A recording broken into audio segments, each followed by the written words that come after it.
Olá, está no ar para todo o Brasil, MP Cidadão, o Ministério Público mais perto de você. E no nosso programa de hoje o tema é violência de gênero.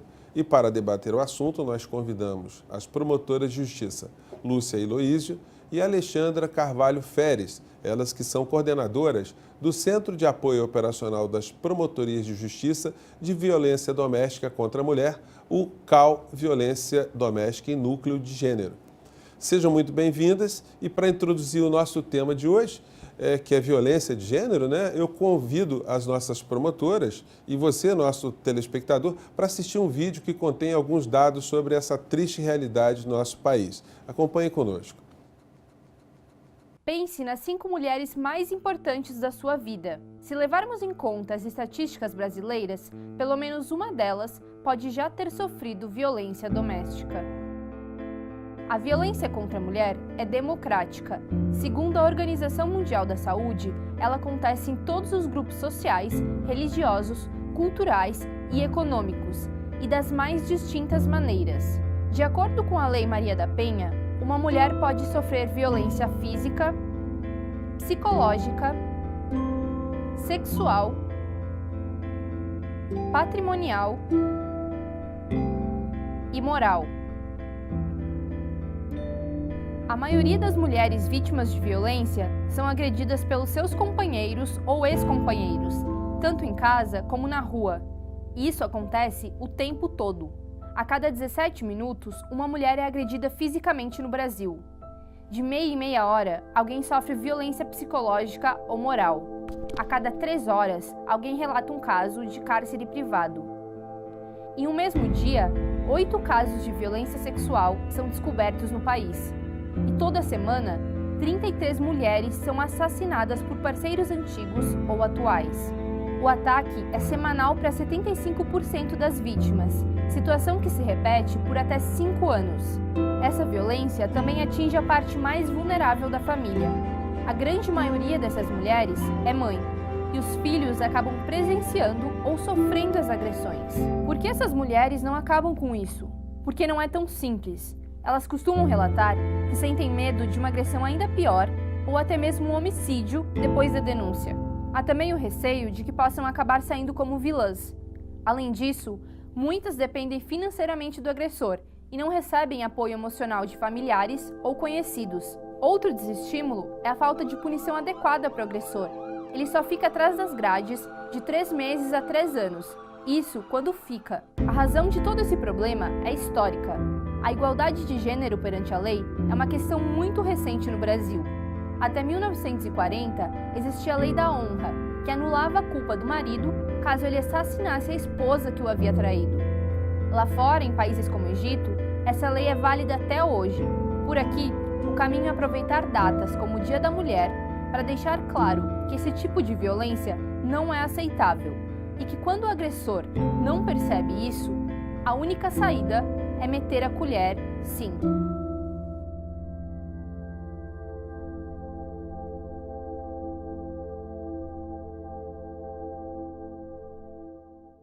Então, depois de assistir esse vídeo, que é muito autoexplicativo, né? E termina com essa deixa aí que usa esse ditado popular, né? Que em briga de marido e mulher não se mete a colher. Eu queria jogar essa provocação para a doutora Lúcia. Doutora Lúcia, queria que a senhora falasse um pouco do vídeo que a gente assistiu, né? E por que é que a gente tem essa realidade ainda tão forte no nosso país? Bem, esse vídeo ele foi elaborado recentemente, então os dados estão relativamente atualizados e o objetivo é justamente chamar a atenção, né, de como é recorrente a violência contra a mulher, né? Seja ela violência doméstica e familiar, seja ela outras formas de violência pelo simples fato de serem mulheres. Essa é uma situação que infelizmente é mundial, né? Não é exclusiva do Brasil. Mulheres no mundo inteiro passam por situações de violência, inclusive, vamos dizer assim, nas regiões em que as mulheres alcançaram uma igualdade maior, legal e formal, né? E também no contexto público, Mesmo nesses espaços, nessas regiões, a gente vê um índice muito alto de violência contra a mulher. Não precisa ir muito longe para dizer que o Brasil, por exemplo, na última pesquisa de 2015, pelo mapa da violência com relação à mulher, indica que o Brasil, numa lista de mais de 80 países, está em 5º lugar em homicídio de mulheres. Isso tem a ver especialmente com o fato de serem mulheres. Doutora Alexandra, que tipo de violência que pode ser percebida quando a vítima é mulher? Porque a ideia clássica é que a violência é só quando havia uma agressão física, né? Outros tipos de comportamento entre homem e mulher que fragilizavam a mulher eram minimizados, né? Como é que a senhora vê essa questão? Exatamente. Assim, a sociedade, as pessoas, todos nós temos uma ilusão e só percebemos a violência contra a mulher quando ela chega às raias da violência física. O que é a violência física? A violência propriamente dita, que deixa marca, agressão física, socos, pontapés, empurrões. E a gente tem uma tendência de achar que a violência é só isso. Mas, na verdade, geralmente, muito comum, antes da violência física, esse homem costuma perpetrar atos de violência psicológica. O que é a violência psicológica? É minar a autoestima dessa mulher, destruir a vontade dessa mulher continuar vivendo, impedi-la de fazer coisas, de frequentar lugares. Então, geralmente, essa violência não é percebida. As mulheres vivem relacionamentos duradouros por muitos anos, casamentos, com uma violência psicológica que permeia essa relação e não se dão conta disso. Só denunciam ou só se veem como vítimas de violência o dia que esse homem a agride fisicamente. Isso, às vezes, a agressão física nem é assim a principal, porque a agressão psicológica realmente impede essa mulher de ter uma vida saudável, normal. E qual o perfil do agressor? Dá para a gente catalogar isso? Ou qualquer pessoa, qualquer homem pode ser potencialmente um agressor? Infelizmente, ou felizmente, não sei, mas enfim, não há um perfil pré-definido de agressores e vítimas. Tá? A gente tem que pensar que a violência contra a mulher, a violência baseada no gênero, e quando a gente fala violência de gênero, é muito sinônimo de violência contra a mulher, ela vai se desenrolar ali naquela relação, é no dia a dia, são os fatos ocorrendo. Então, é uma violência muito relacional, está ligada intimamente a como essa relação vai se estruturar em termos de poder, em termos de igualdade. A construção dos papéis sociais, do feminino e do masculino, muitas vezes, vão reforçar a superioridade masculina em detrimento da mulher, a feminina, que muitas vezes fica numa condição secundária. Então, essa desigualdade de poder que muitas vezes se estabelece nas relações, aquela ideia de que o homem é o que o comanda, aquela relação, que tem um domínio. Isso, em situações de desentendimento, pode ser o estopim aí de uma violência. Então, não há, propriamente dito, um perfil de agressor ou um perfil de vítima. São relações que são continuadas e que muitas vezes se tornam evidentes essas desigualdades de poder nessas relações, que vão desaguar em algum momento numa violência. A gente vai fazer um pequeno intervalo, mas a gente volta já já com o nosso MP Cidadão. Não saia daí.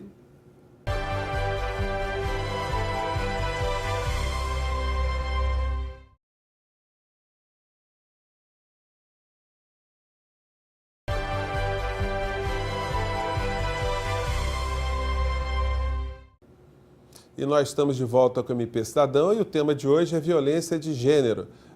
Eu queria começar aqui com a doutora Alexandra. Doutora Alexandra, a Lei Maria da Penha está completando 11 anos. O que a gente pode fazer de balanço desde que a lei foi criada para os dias de hoje? Sim, a Lei Maria da Penha está fazendo 11 anos em agosto desse ano. Antes não havia uma lei específica de proteção à mulher. O Brasil foi obrigado a fazer uma lei de proteção à mulher, de onde surgiu a Lei Maria da Penha. E a Lei Maria da Penha tem todo um olhar voltado especificamente para a mulher, para a proteção à mulher. Diferentemente, antes, o homem agressor respondia perante a justiça comum, perante o juizado, muitas vezes perante o juizado especial criminal, e havia medidas despenalizadoras, ou seja, ele poderia agredir a mulher, chegar no juizado especial, legalmente, falando para as pessoas mais leigas, e pagar uma cesta básica, ser aplicada uma transação penal. Hoje em dia, sem dúvida nenhuma, a Lei Maria da Penha foi um marco e ela é mais rígida em relação à agressão contra a mulher.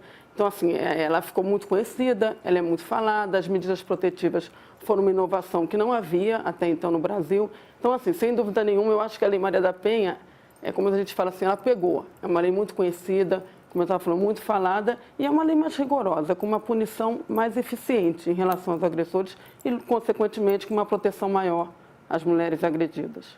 Agora, doutora Lúcia, a senhora está desenvolvendo um trabalho também muito específico dentro do MP, que é no GECOM. Eu queria que a senhora falasse um pouco o que é isso. O GECOM é um grupo especial, né, de atuação voltado para homicídio de mulheres, com foco no feminicídio, tá?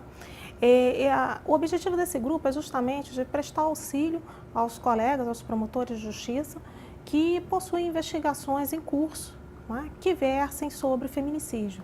Lembrando que o feminicídio é um homicídio qualificado, né, e recebe esse nome justamente porque é praticado contra mulheres pelo simples fato delas serem mulheres, em contextos muitas vezes de violência doméstica e familiar, tá?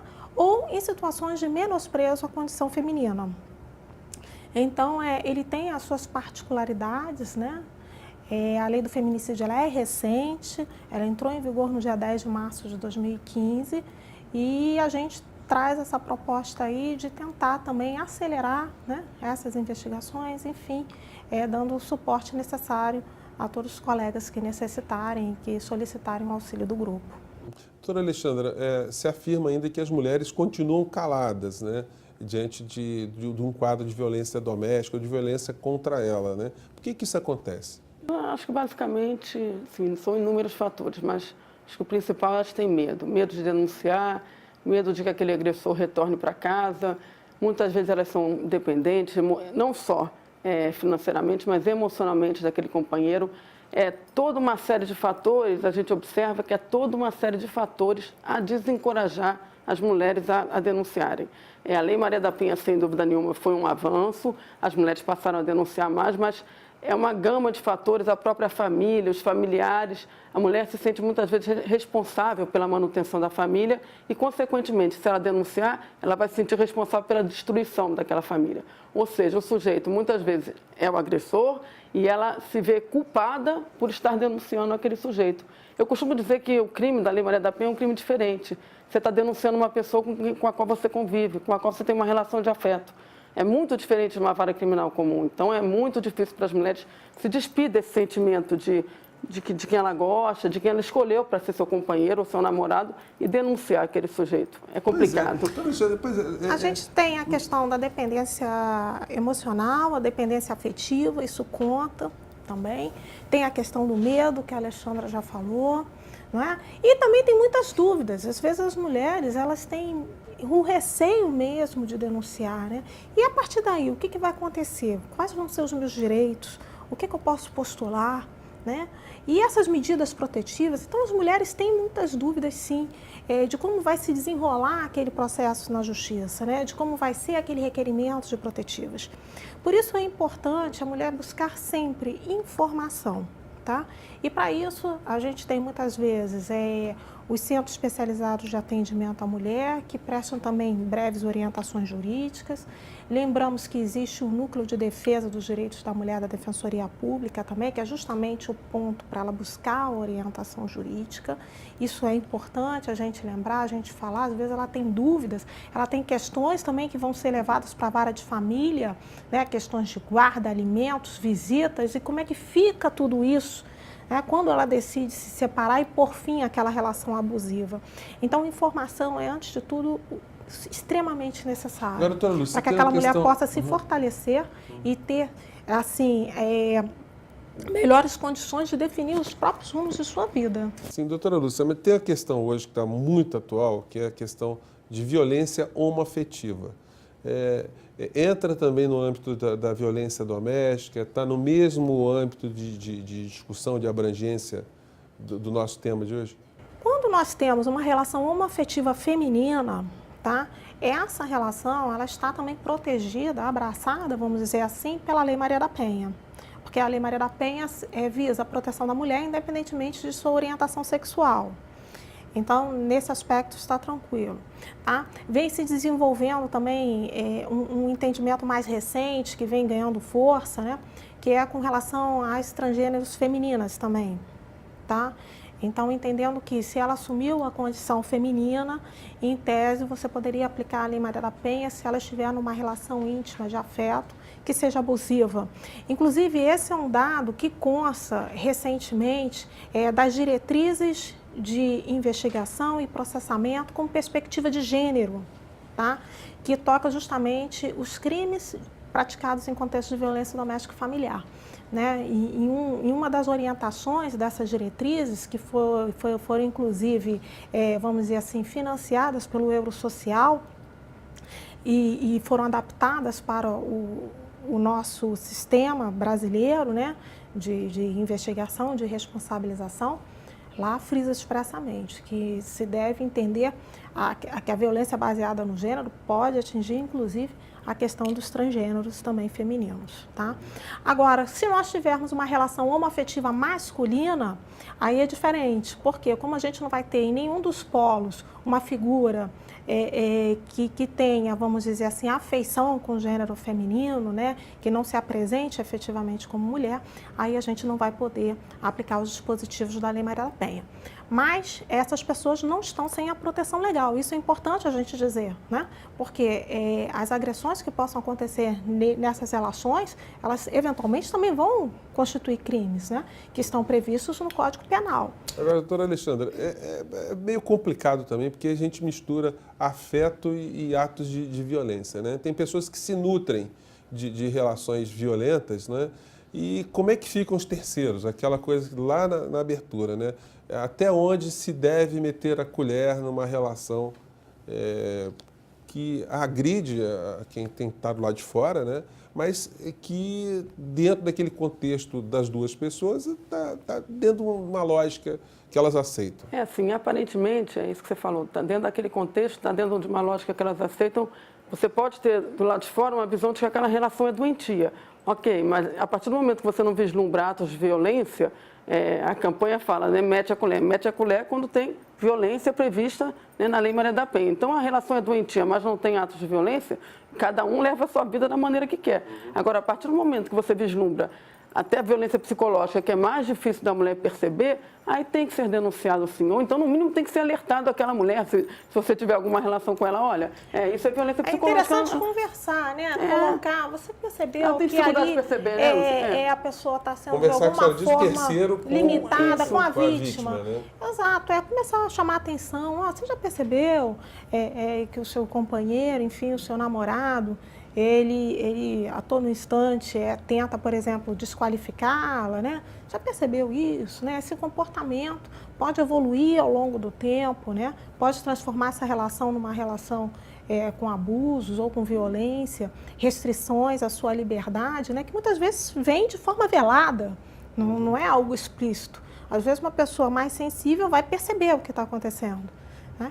E, às vezes, a mulher que está naquela relação, envolvida afetivamente, não tem essa clara percepção. Então, é importante, às vezes, tentar dar um toque, né? Tentar sinalizar, para que ela também possa se proteger.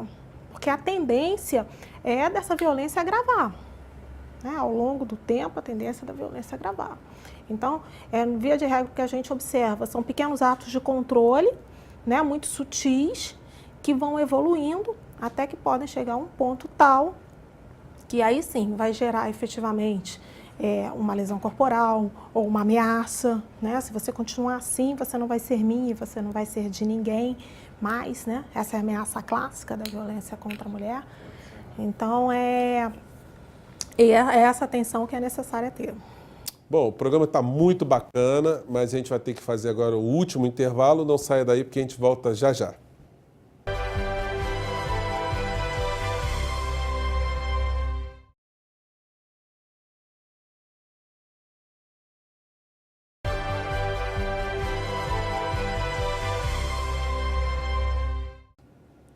E nós estamos de volta com o último bloco do nosso programa e queria começar com a doutora Alexandra, onde muitas mulheres têm vergonha de ir presencialmente a uma delegacia, oferecer denúncia contra o companheiro, por receio, por humilhação, outras situações, como relatar a história para um policial do sexo masculino, por exemplo.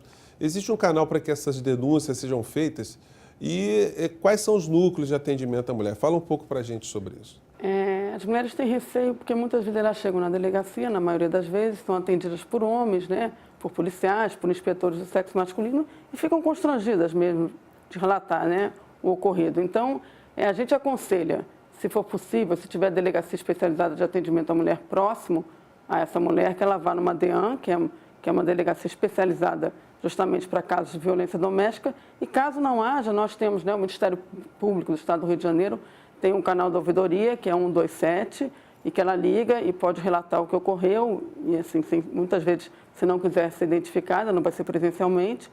E também temos o canal 180, que é uma ligação gratuita, e ela também pode denunciar. É outra forma de denúncia para essas mulheres que ficam constrangidas em se dirigir a uma delegacia de polícia. Agora, com esse aparato todo que o nosso país foi criando ao longo desses anos, doutora Lúcia, inclusive com a sua militância permanente, né, muitos canais foram abertos, a gente pode dizer que há uma diminuição, pelo menos, ou o não crescimento de violência contra a mulher? Olha, Júnior, é difícil a gente calcular isso, né? O que a gente vê é cada vez números maiores, né, de denúncias e de fatos serem colocados. Cada vez que as mulheres se tornam mais conscientes, elas buscam ajuda, isso é bom, tá? Agora, é sempre bom a mulher também ficar atenta, porque muitas vezes há a possibilidade, numa situação iminente de violência, também das mulheres acionarem 190, né, que é a Polícia Militar. Então, esse recurso está disponível, né, apesar de a gente ainda ter algum tipo de deficiência no serviço, sim, mas está disponível. Tá? Porque a denúncia muitas vezes é encaminhada diretamente para o Ministério Público, por exemplo, por meio da nossa ouvidoria. Às vezes tem um certo cuidado quando se trata, por exemplo, de lesão corporal, em que a mulher precisa, por exemplo, ir no ML ou receber atendimento médico para testar essas lesões, né? E muitas vezes, se ela fizer somente a denúncia pelo nosso canal da ouvidoria, muitas vezes a gente pode perder essa prova. Então, é importante ela comparecer à delegacia, fazer o procedimento legal, preferencialmente numa DEAN, como a Alexandra já falou, né, mas as delegacias distritais também costumam fazer um atendimento relativamente bom nesse contexto, né? Então, acho que, assim, tem toda a dificuldade, né, da inibição, da vergonha ainda, do receio, da desconfiança das instituições, mas esse ainda é o canal válido. E a gente sempre alerta, precisa das medidas de proteção, lembrar de requerer nas delegacias. Normalmente, todas as delegacias advertem as mulheres com relação às medidas de proteção cabíveis, né? Mas não deixem também de procurar acompanhar essas medidas de proteção perante os juizados de violência doméstica. Qualquer dificuldade, procurem o Ministério Público, porque em cada juizado especializado de violência doméstica há um promotor de justiça ali, não é, que pode eventualmente auxiliar as mulheres na tramitação dessas medidas protetivas, tá? Então, isso é importante também que se diga, porque muitas vezes a mulher confia que, indo à delegacia requerendo as medidas, que aquilo será automático. E às vezes faltam algumas informações para o juiz decidir, às vezes pode ser que falte alguma documentação específica, e por isso é necessário que a mulher acompanhe junto ao juizado de violência doméstica e familiar contra a mulher também. Agora, doutora Alexandra, e a cabeça do homem, quando ele é alcançado lá pela Justiça, pelo Ministério Público? Esse homem, ele muda depois que ele tem esse contato, que muitas vezes, como a mulher não tem consciência, muitas vezes que está sendo agredida, está sofrendo violência, muitas vezes o agressor também não tem essa consciência. Quando ele é alcançado pela lei, aí ele acorda. Como é que é a cabeça desse homem? O que acontece depois dessa abordagem, desse contato com a justiça? Muitas vezes ele acorda, e eu acho que assim, a única maneira dele acordar é se vendo assim, a chance que ele tem de responder criminalmente por aquilo. O que ocorre é que muitas vezes, aquilo que eu estava falando, o perfil do agressor da violência doméstica, o perfil do réu de violência doméstica é diferente.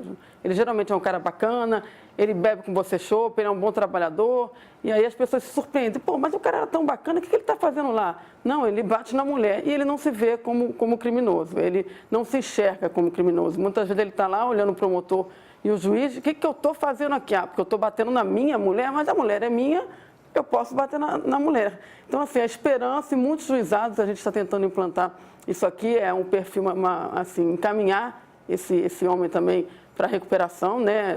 Grupos de reflexão. Para grupo de reflexão, exatamente. Homens que se envolveram em situações de violência doméstica e familiar contra a mulher. E essa fala dos homens, né, de não entender, às vezes, né, que ele foi implicado nessa violência é muito recorrente, né? Eu já tive audiências em que o sujeito falou claramente: doutora, eu não sei por que eu estou preso, eu não sei por que eu estou fazendo aqui, eu só tive um desentendimento com a minha mulher, né?